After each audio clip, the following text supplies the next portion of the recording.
Welcome to It's Your Dime, a straight talk interview series presented by SchiffGold. I'm your host, Mike Maharrey. In this episode, I'll be talking to economist Bob Murphy. Bob holds his Ph.D. in economics from NYU and is well known as the co-host of the Contra Krugman podcast with Tom Woods. He recently released the Contra Krugman book. In this episode of It's Your Dime, Bob and I discussed the book, how Keynesian economics goes off the rails, the time Paul Krugman ridiculously compared HealthCare.gov to UPS, the trade war, the gold standard in the Great Depression, and Bob's favorite Krugman flip-flops.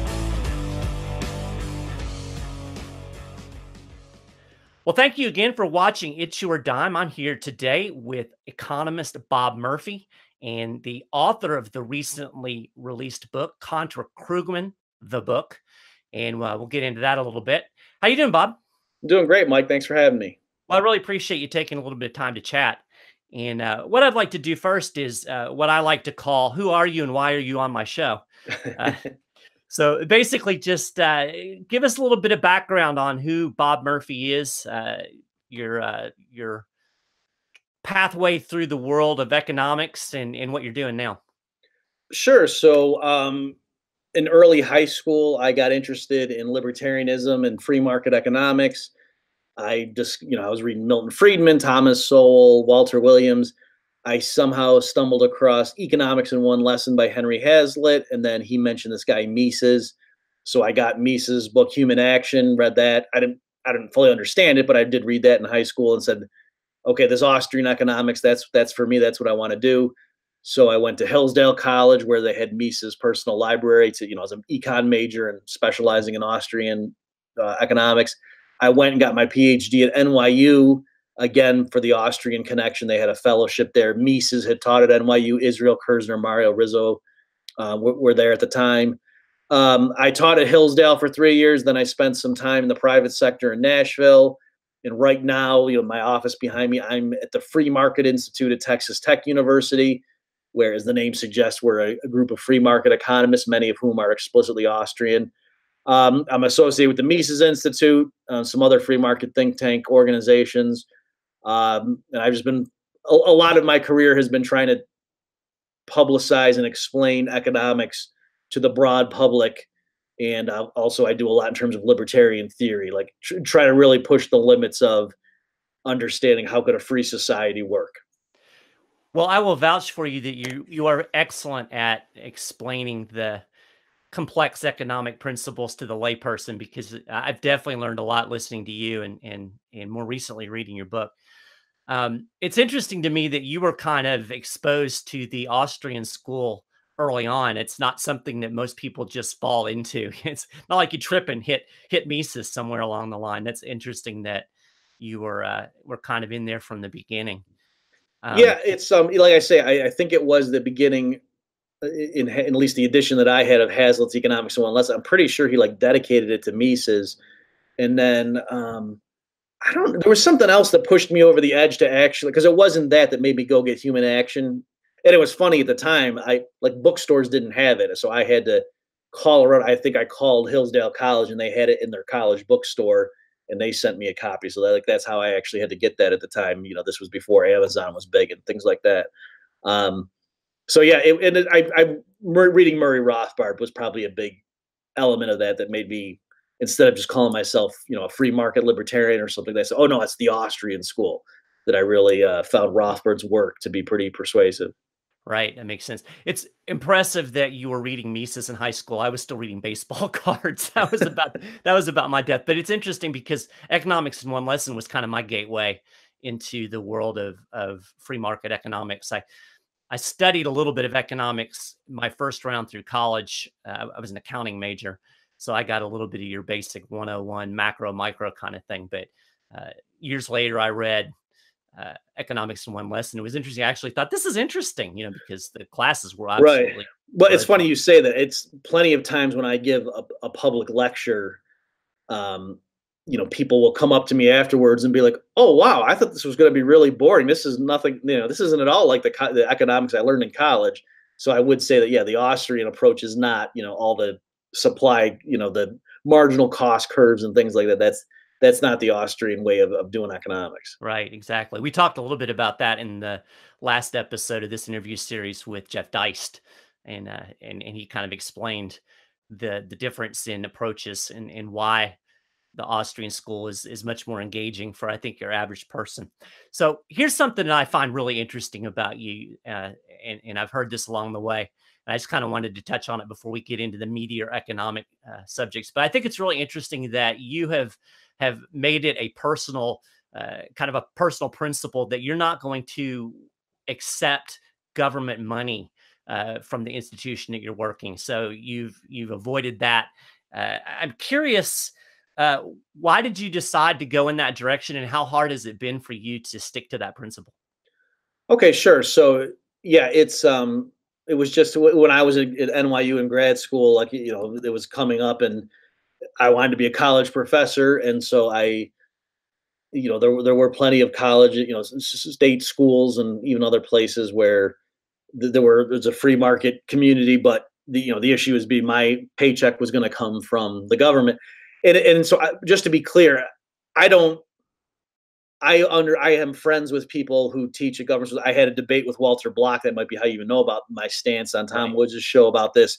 So I certainly am not, looking down my nose at anybody else or wagging my finger. It's just me personally. It was basically like part of it was an ethical thing, but it was also just rhetorically. I thought if I'm going to go around, preaching the Rothbardian line that the state is just a gang of criminals writ large, it would be weird if somebody raised their hand and said, but actually that gang of criminals pays your salary, right? And if I had to say, well, yeah, like, I just thought that I'm going to look like an idiot if I, that's, so it just seemed to me, if I'm going to really be up there and try to explain to the public, that the state does not mean well, they're not your friend, and that, they take the real hard line Rothbardian approach. How could I sit there and earn my livelihood off of that operation? That just seemed weird. Now, again, like in the Soviet Union, everybody's got to work for the government, that kind of thing. But I'm just saying, given the constraints I faced, and also wouldn't I want, if students come because I'm teaching somewhere, wouldn't I want to give them a reason to come to a private institution rather than a state school, that kind of stuff. So that's where I was coming from.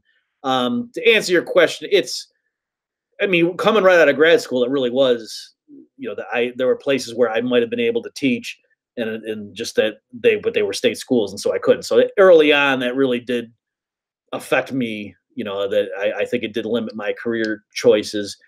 Now, thankfully, I have enough stuff going on where I can be somewhere and get private funding. So now it doesn't seem like that much of a constraint. But yeah, at that point, when you're coming right out of grad school, you can't be that choosy. And so for me, just to say it's off the table if it's a state school, that really did limit my options at that point. Yeah, well, I appreciate that. I think it's you don't see a lot of people that stick to principles these days. My work at the 10th Amendment Center, like watching people vacillate on the Constitution, I can tell you for a fact that principled stands are hard to come by. So when I was thinking about this, I thought it was interesting too. People will often accuse those that are involved in doing studies or whatever of being biased because they're taking money from the Koch brothers. We're all getting money from the Koch brothers, right? Or from Exxon Mobil or whatever, and then that's supposed to bias you. And yet everybody's getting money from the government. So does that bias you as a government stooge or something? I don't know. It's just kind of interesting to think about the other side of that. Like government's not the pure wind-driven snow. Yeah, and I've certainly encountered that a lot because I do a lot of work on energy issues.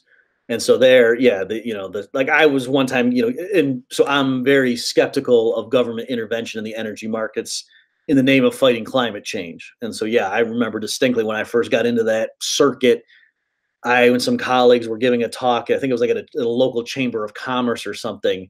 And I was just explaining like, this was when oil prices were really high, and like, I think it was in early 2008. Or it might have been earlier.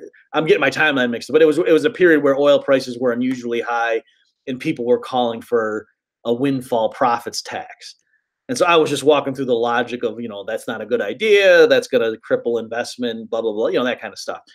And some lady came up to me afterwards and got right in my face and was like, "How dare you? You're taking money from big oil." And actually, it's our organization wasn't getting money from big oil.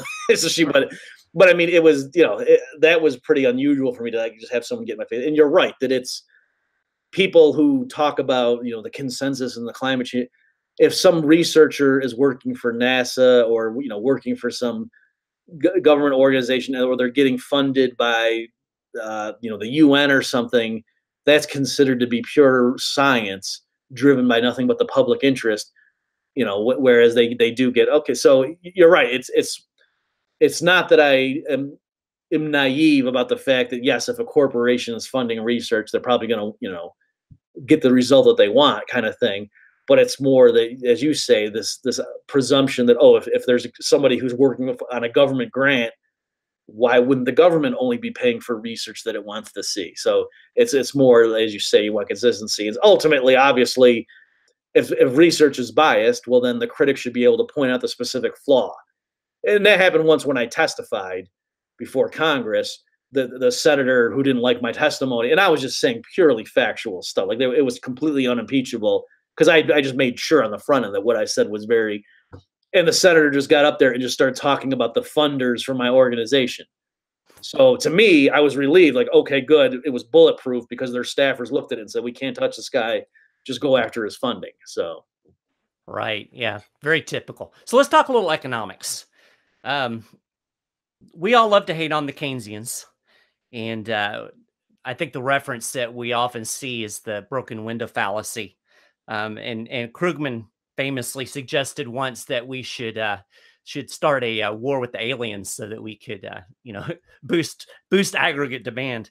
But in all seriousness, just kind of as a broad overview, where do you think the Keynesian thinking goes off the rails most fundamentally? I think the most fundamental problem is that they view spending as the driver of economic prosperity as opposed to production. And so I know that if we had Krugman here, he would clarify. Say, no, I understand that, and just a bit. But I mean, ultimately, they care about aggregate demand, and they'll even say things like they'll refer to Okun's law, the economist OKUN, which is saying, for a shortfall in output, like how much does demand need to grow, and that kind to restore employment. And it's like they think that's you need to have more demand in order to boost spending, in order to boost output and employment. It's like output drives employment and spending drives output, when it's like, no, actually, in terms of the physics of it, clearly, you need workers to show up to work, they produce stuff, and then that's how people can consume ultimately. So I know that's a pretty basic observation, and presumably Keynesian economists are aware of the literal causality and how, resources and workers need to show up first before, and then there's production, and then there's consumption. But in practice, just the way they talk, it's kind of like, how people might look at the consumer confidence in late November and be like, the Christmas shopping season's upon us and consumers aren't spending enough. Looks like we might have a recession. So it's almost like if we just had Christmas every month, then there'd never be a recession. And obviously that's not right. So I think that's the fundamental flaw in Keynesian economics, is it's focusing on spending rather than production and resource allocation. I think we could get my kids on board with Christmas every month. I think that would work. So I mentioned at the top that you've recently released a new book, the Contra Krugman book, and a lot of people watching probably know you from the Contra Krugman podcast that you do with Tom Woods. What was kind of the impetus behind the book? What kind of motivated you to say, I need to write a book refuting Krugman? Well, it was Tom Woods. It was his idea. So he likes to take credit for it. It was his idea to do the podcast. And then at some point he said, Bob, why don't we just do, you've written 1 million Krugman columns. Let's collect them all and release it. And I thought, that's a pretty good idea. So you basically do everything Tom Woods tells you to. So far, that has been the case. I'm not saying that's necessarily true, but yes, so far it's 2 for 2. Yeah, well, where you won't do what Tom tells you. Yeah, and the cruise was his idea also. So there you go. So that's at least 3 good things that Tom has come up with. Well, we appreciate Tom. But in all seriousness, I've got a copy of the book. Obviously, I haven't read all of it, but I really encourage anybody who's watching to get a copy of this book. I really like the way it's arranged, because it's really arranged topically. And like yesterday, I sat down and I read, I think, 3 chapters on the experience in Canada when they, did some fiscal austerity and how, oh my gosh, it didn't crash the economy. And so you can kind of pick and choose different topics. And if something comes up, you can kind of run through the table of contents and you'll find what you're looking for in all likelihood. If I could just jump in. So Yeah. Thanks for the compliments. But because you said, oh, and obviously I haven't read it all, just so your listeners realize it's because it's like 600 pages long. Right. Well, yeah, it is. Yeah. So there's a lot of material there. So it wasn't you saying, obviously, like, yeah, wouldn't want to really read that whole book. Gee. Of course, I have the Kindle version, so really there's no pages. Okay. But yeah, I was reading chapter 61, and that's like what in the middle. So it is big. It covers a lot of ground. One of my favorite chapter titles was "Is UPS just as bad as HealthCare.gov?" And Krugman claimed it was. So what's the story there? Just kind of give people a taste of what they'll get in the book. Sure. So it was December of the year that Obamacare launched, officially, and Krugman started out his column. Yeah, these aren't exact quotes, but it was along the lines of, promises were made and people were led to believe that shipments would be delivered on it, and then because of a website glitch, all of a sudden millions of Americans were frustrated. And then Krugman's like, "Am I talking about Obamacare? No, I'm talking about UPS." And funny how Republicans don't seem to question the case for laissez-faire, even though when a private company screws up. Okay, so what he was doing is he was trying to diffuse, because it's hard for us to remember this, but remember when Obamacare officially launched, and the HealthCare.gov, the actual website, was crashing. It just wasn't. People were trying to go up and sign up for Obamacare, and they literally couldn't do it. Like the website just wasn't working. And Krugman's progression on that was just completely dishonest. The day it happened, or maybe the day after, Krugman on his blog was saying this is evidence of how much people want Obamacare. In other words, the website's crashing because of unexpected demand, which wasn't true. No, there was just a glitch with the website. But he said that as if it were fake. He didn't say, oh, well, the White House claims. He said that just fact, repeating some talking point that obviously an HHS person or somebody put out. So he's just being a mouthpiece for the government. And then like a couple of weeks into it, he changed his story a little bit, saying, well, this is what we would expect with the new. And then finally, as it continued, like just the website just was not working and weeks were passing. At some point he said, well, hey, look, I'm an economist. I'm not a web person. This isn't my bailiwick. So it was like, you could have said that on day one, so that was just classic Krugman, where he confidently says one thing and denounces, the people saying the opposite as a bunch of dirty, rotten liars. And then when the case just moved so overwhelmingly against him, he had to admit there was a problem. He just kind of said, well, I'm an economist. And so that was, all this was happening. So then in the Christmas season, of that year, that December, a bunch of people had, ordered things and had UPS was the shipper, and it had promised them it would get them to the recipients before Christmas. And then I guess UPS missed a bunch of those targets. And so what UPS did is it gave people a lot of, compensation, like comp things or whatever. And so my point was, so Krugman was trying to make it look like, hey, these things happen, and I don't see right-wingers complaining about UPS the way they were. So I just, in my column, pointed out some of the major differences. So one thing was, they weren't close to the same problem. It was like, yeah, UPS, will get it to you by Christmas, and then maybe they were a few days late with some people. That's not like not being able to sign up for health insurance months at a time. So there's that element, but also the coercive thing that, ultimately people, it's up to them. If UPS really burned them and they didn't get a package to somebody they were really hoping, you don't ever have to use UPS again if you want to. You can say, I got burned once, that's it. Whereas you don't have any option. Like I got my health insurance plan canceled because it was illegal under the ACA. I didn't get to say, no, I don't like that. Obama lied to me and said I could keep my plan when I could. Let's have a do-over. No. So that's, the main element of coercion, that yes, the reason the free market in practice tends to perform better is people can choose to withhold their money, whereas Obamacare was a coercive thing. And then of course the other thing too was the compensation involved, that yeah, UPS did try to make up for it. And presumably they were much better the next time. And that's partly why people were shocked, is because normally, private delivery services are pretty good because there's competition and it's voluntary.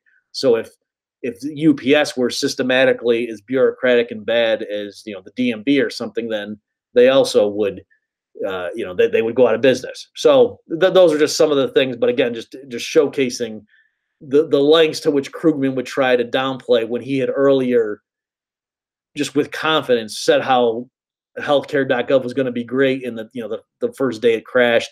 Oh, it's because so many people want it. And then when it turned out, no, it's because they literally couldn't even put up the website and get it working on time. And he just had to walk that back. So it's a great example to me of how Krugman's not a serious commentator when it comes to this kind of stuff. Like, that was just a ludicrous analogy he was reaching for. Yeah, the aspect of coercion is a very good point too, because here in Kentucky, it got to the point where if you were self-employed, there wasn't any place else to get health insurance. I mean, you had to go through the system, and it was not good, and nobody ever compensated me anything. So the thing, if I just, as an aside, I had, I was self-employed at the time, as you're saying. That's why I'm jumping in here, and I was in Tennessee, for what that's worth, and I had what would be called a catastrophic health insurance plan, high deductible, but then, the premium was kept relatively low because I was pretty good health. So I barely ever went to the doctor, that kind of thing. Just catastrophic plan in case, you get huge medical bills because you get in a car accident or something. And so then when Obamacare came in and I got a letter from my insurance company saying your plan's not legally compliant, we got to get you into some, I kind of assumed, okay, yeah, I'm going to pay a higher premium, but at least now, because of the essential health benefits aspect of the ACA, they're going to lower the deductible, right? In other words, I thought I was going to get a, quote, better plan with a lower deductible. And no, my deductible went up. So it was like, not only was I paying, I think my premium went up like 50%, but my deductible went up also. So the reason it was more expensive is because now, I was being lumped in with different populations, and I was getting things like, well, if I get pregnant, that's covered, So it really was amazing to me that I actually naively thought, well, yeah, my premium's going to go up, at least my deductible. But no, my deductible went up too. I'm assuming you did not get pregnant during that time period. I didn't. I put on a lot of weight, but no, I did not actually. It was not because of a fetus. Excellent. Well, let's talk a little bit of trade, because obviously trade war is a big thing in the news.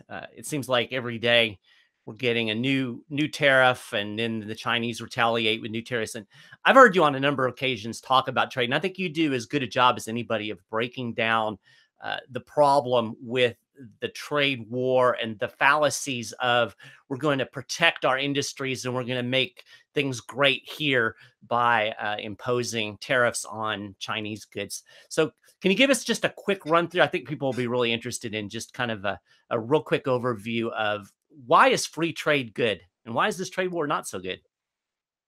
Sure. So yeah, and this is one of the areas where really economists have just, really made, I think, an overwhelming case on the benefits from free trade over the centuries, quite literally. So I guess one way of looking at it is just to think of it domestically. Okay, so if what you're thinking is, okay, it makes sense that maybe the United States ought to have a tariff barrier around itself to keep out foreign goods, and that makes Americans richer. Well, then why don't you push the logic further? Like, people who live in Florida, if the state of Florida has a tariff barrier around to keep out goods from the other 49 states, or at least to, put taxes on them, doesn't that create jobs for Floridians? Doesn't that make Florida richer? And in fact, why don't all the 50 states do a similar thing, and then we'll all be richer? And then you can just keep pushing the logic down. And ultimately, if you and the other members of your household, why go to the store and buy something? You can create work for yourself and employment for yourself. Just produce everything within the household, grow your own food, make your own clothes. So you realize, okay, that can't be right. If each household tried to engage in its own production, just, to be self-reliant, you would starve. So that can't be right. And so I'm saying there's nothing qualitatively different. It's just really a matter of degree. So yes, the United States, if it seals itself off from the rest of global commerce, we wouldn't all starve to death. We would just have a big hit to our standard of living. But the more you push that logic, if one individual just tries to do everything on his own, he's dead. And so it's just a matter of degree. So there's that element, just to try to warm people up.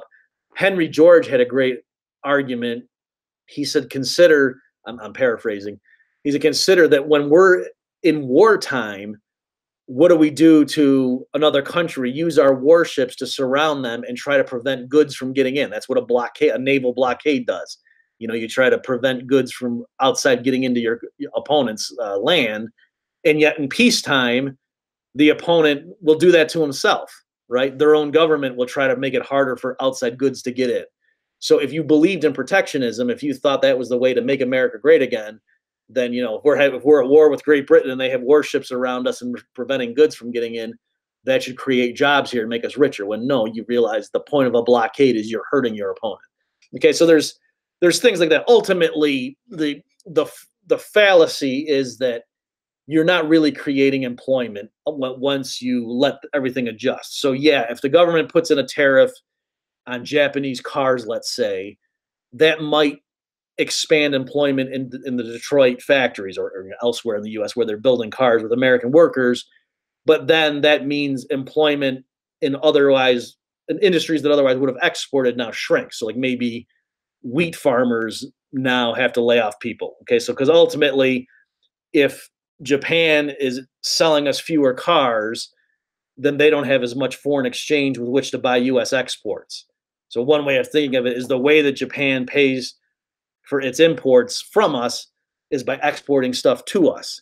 So if the U.S. stops importing so much, then that means foreigners don't have as many dollars with which to buy our exports. So yeah, you can expand, the Detroit auto employment factory or sector, but then that makes other things shrink. So ultimately, if as long as wage rates are flexible, you can get full employment in the U.S. It's just a matter of where are people going to work, and having Washington arbitrarily setting taxes, because the tariff is a tax on imports, that's not making us wealthier. It's just artificially making some goods more expensive, and that's not doing us any favors. We should get, if foreigners can make a product cheaper than can be made domestically, we're better off by importing it and focusing on the things that we're better at. Yeah, absolutely. I tell people all the time on my podcast that whenever you hear the word tariff, you should think tax. I mean, because that's essentially what it is. Yeah, that's literally what it is. Yeah. Republicans are fond of telling us you're never going to tax yourself into prosperity. And I guess you're going to tariff yourself into prosperity either. Yeah. I'll tell you this too, if my survival is dependent on what I can scrape out of my ground, I'm definitely starving. I don't know about you, but I'm in trouble. Yeah. And I should say too, for somebody who's a fair-minded listener, they might say, okay, Murphy, you're exaggerating. Nobody, Donald Trump is not proposing to literally seal the U.S. off from foreign import. And I understand that, but it's kind of like with the minimum wage or something. When somebody says, oh, wait, $15 minimum wage will put more money in the pockets of workers and they'll spend more. The first thing you say to such a person is to say, okay, well, why not have $100 minimum wage? So it's true. By me saying that, I didn't just forever end the debate, because a person could reasonably come back and say, well, there's a reason that 15 is okay, but 100 would be too much. But my point is, for someone who's never thought of that, they at least need to go through the logic and say, oh, wait, yeah, why would 100? And so I'm saying the same thing here. If you are somebody who's supportive of tariffs, you should first at least convince yourself, how come an infinite tariff would be disastrous? And then it seems kind of like a coincidence that, okay, so a 10% tariff is great, but an infinite one, so that's the thing. I'm just saying that you got to think through the logic of it. And, there are plenty of arguments to give as you say, the specifics of why would the government putting another tax in place to make imports artificially expensive, why would that make Americans as a whole richer? That seems like it's an odd thing for especially conservative Republicans to be believing. Right. And I think that's what you do a really good job of kind of cutting through some of the because some of the things that you're told that they sound plausible on the surface. It seems plausible that if you stop the Chinese from importing X, then we'll make more X here. I mean, that, on the surface, that sounds reasonable, and you do a good job of kind of cutting through and showing why that can be problematic. So since this is a show about gold, I wanted to work gold into the conversation a little bit. And actually, in one of the chapters of your book, you discussed the gold standard. And Krugman claimed that going off of the gold standard was the thing that pulled countries out of the Great Depression. And you addressed that. Why is he wrong? Okay, sure. So yeah, this is a very, and even there are people on the so-called right, like the market monetarists, who are becoming a bigger school of thought, at least in the U.S. They're pretty libertarian. They're coming out of the Chicago tradition, And they also think that the gold standard had a lot to do with the Great Depression. So just, a pretty basic observation. If what you're saying is that, oh yeah, the reason we had the Great Depression in the 30s was because of the gold standard, that's kind of like blaming a particular plane crash on gravity. Like the gold standard had been around, depending on how you define it in which country, at least, since the mid 1800s, and certainly by 1900, all the major countries were on gold in some fashion. So it's, why did it take till the 1930s? There were plenty of panics, financial panics, depressions with a small d earlier. And yet, for some reason, all of a sudden, the gold standard apparently caused the world crisis in the 30s. So you realize there must be more to the story. So part of what happened is in the U.S. that, yes, there was the 29 stock market crash. Americans were panicked. They were going to their banks, pulling out their money. So the quantity of money, like measured by M1, for example, shrank by about a third. And so that made prices fall. And that was normal. Like, in other words, in prior periods when the U.S. was on the gold standard, in boom periods, prices might rise, but then when there was a recession, then prices would fall. And so over long stretches, the dollar basically maintained its purchasing power. And so the fact that prices were falling rapidly in the early 30s by itself, wasn't the end of the world. They had fallen rapidly in 1920, 21. The thing that was different, though, this time is that Herbert Hoover called on all the business leaders and labor unions and said, we're going to keep wages propped up, because Hoover had this idea that he was going to avert a downward spiral. Like, in other words, he thought it was a race to the bottom. Laissez-faire would be that, prices fall, so then businesses cut wages, but now the workers don't have enough money to buy the product. So, so he thought that was so he was going to nip that in the bud. But if you think about it, so now businesses are keeping nominal wage payments the same as the prices are collapsing. So what are they going to do? They're going to lay off workers, right? If your revenue's dropping, but your wage stays the same, you got to obviously cut your employment by reducing payroll. So that's, to me, that's why unemployment spiked so much and was so high and lasted so long, was that the government came in and interfered with the labor market. Now, as far as what Krugman and other Keynesians do, is there's this chart. I think it's Barry Eichengreen who came up with the chart. And he plots, it's an index of industrial production among major powers like the US, Britain, France, Germany, Japan, in the 1930s. And so he puts them all at 100 at the starting point, like in 1928 or something, and then just shows industrial production as an index relative to that first point up through like 1938, something like that. And depending on how you arrange the numbers, it looks like, if you take a snapshot of where their industrial production was relative to that, earlier point, that the order in which the countries left the gold standard lines up with how high their industrial production is in like 1930 or whatever the chart is compared to that baseline measure. So the idea being, the longer a country in the 30s stayed on gold, the bigger the hole it dug for itself and the harder it was for the economy to rebound. Okay, so there's just real briefly, I just pointed out a few problems with that. So one thing was, it wasn't like the countries, if you looked at the date at which they left the gold standard, then there was a constant continuous growth from that point on. That there were plenty of countries that moved up and down together, whether or not one had been on gold and one was already off the gold standard. So there's that element that it's not like you really saw this clear connection about go off gold, your economy recovers. The other thing was, the Great Depression was still bad even in 1937, 1938. So it's not like going off gold fixed things. It was still, something was fundamentally screwed up with the global economy at that point. And then the other thing is, if you think about it, what is it that the gold standard did? It tied the hands of the monetary authorities, right? They couldn't run the printing press if they really believed that their currency was going to be tied to gold at this fixed exchange ratio. So it constrained them.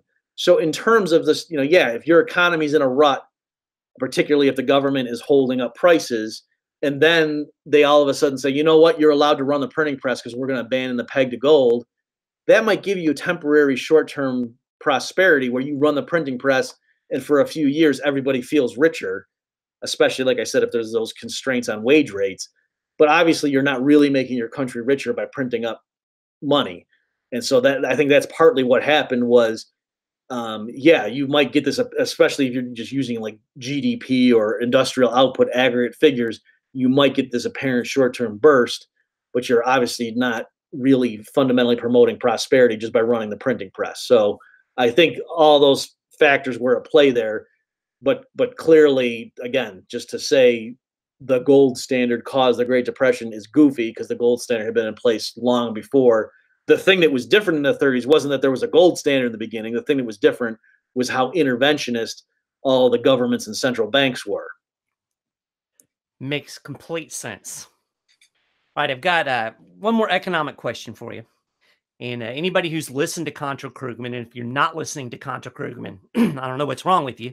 But anybody who listens to the show knows you are famous for catching Paul Krugman in flip-flops and mental gymnastics. Give me a favorite Krugman flip-flop.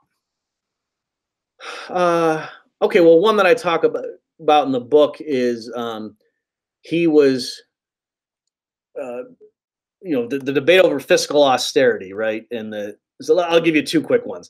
So because they're related, they're similar.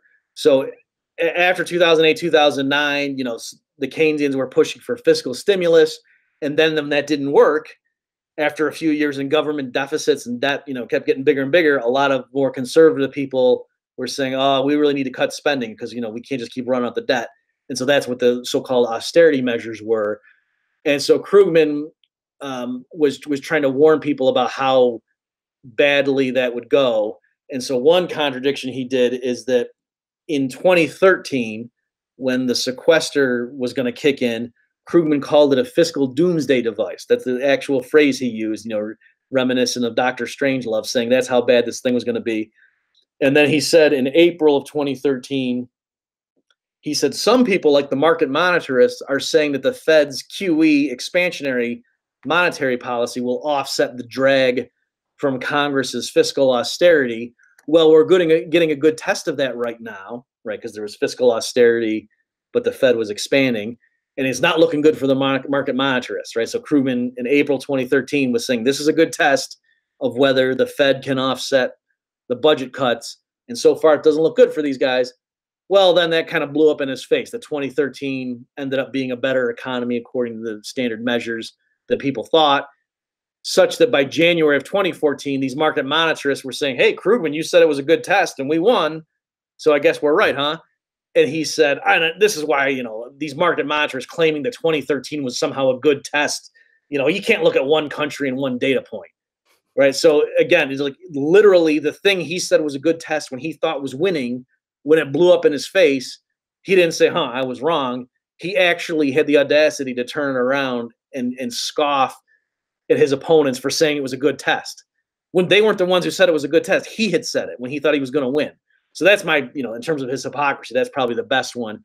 Another quick one is a lot of people were pointing to Canada in the mid-1990s. They had been running chronic budget deficits, and people were worried that there was going to be a run on the Canadian dollar. And so the government got pretty serious, cut spending. They raised taxes a little bit, but they engaged in pretty serious, for governments, spending cuts, and they flipped it so that they ran a string of budget surpluses, and it was a pretty remarkable turnaround. And nothing, of course, bad happened to their economy. They were fine, and they engaged in the budget, the belt tightening. Their finances turned around, and the Canadian economy was fine. So a lot of free market people were pointing to that, during the 2010, 2011 debates in terms of U.S. policy. So look at Canada in the mid 1990s. They cut their spending and nothing happened. Why can't we do that? And so Krugman kept referring to the Canadian cockroach. He was saying this crazy idea that Canada in the mid-90s has any relevance to what we're doing now. And so he's calling cockroach, meaning he couldn't kill this thing. It kept coming back. And then what's funny is then I found another article where Krugman had said when he wanted to praise, stimulus spending in a different context, he said, oh, and actually Canada in the mid-1990s is a good example for the U.S. right now. Because, for whatever reason.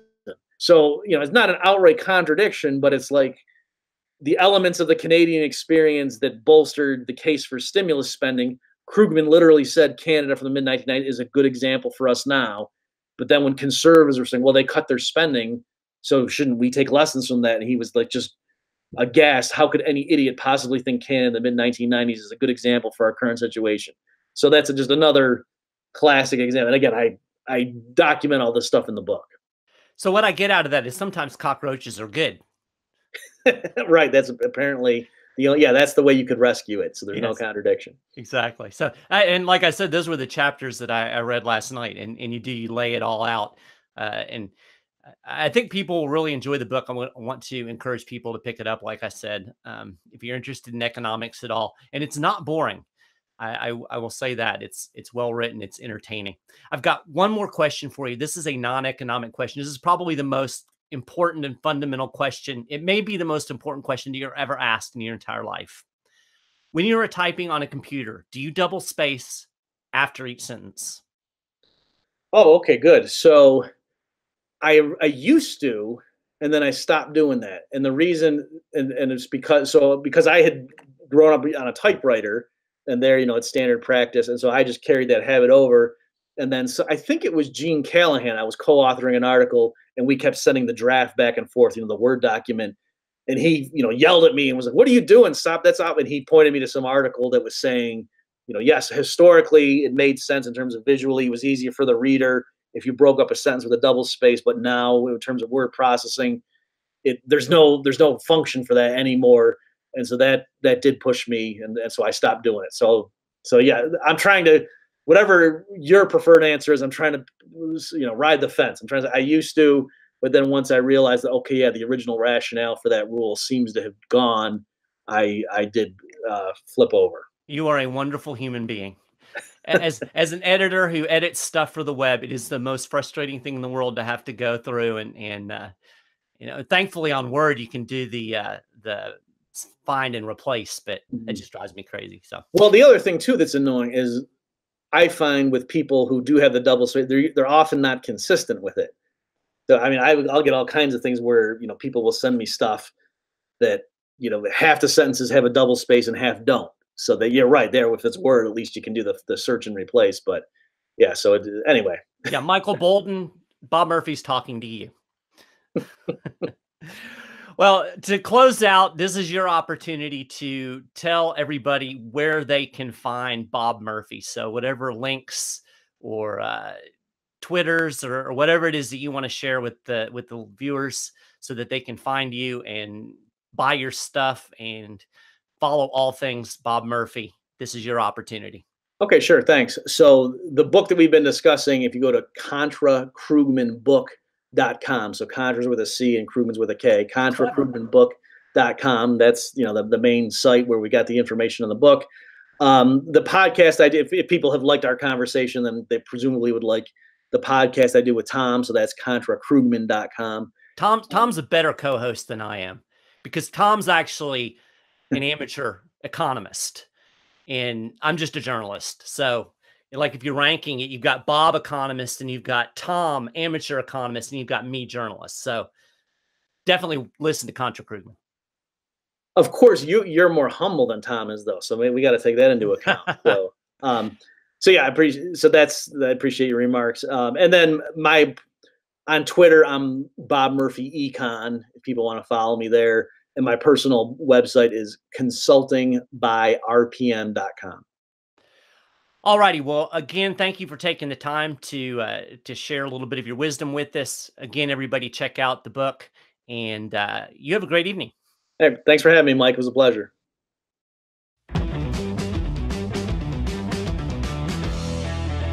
You've been watching It's Your Dime, an interview series presented by SchiffGold.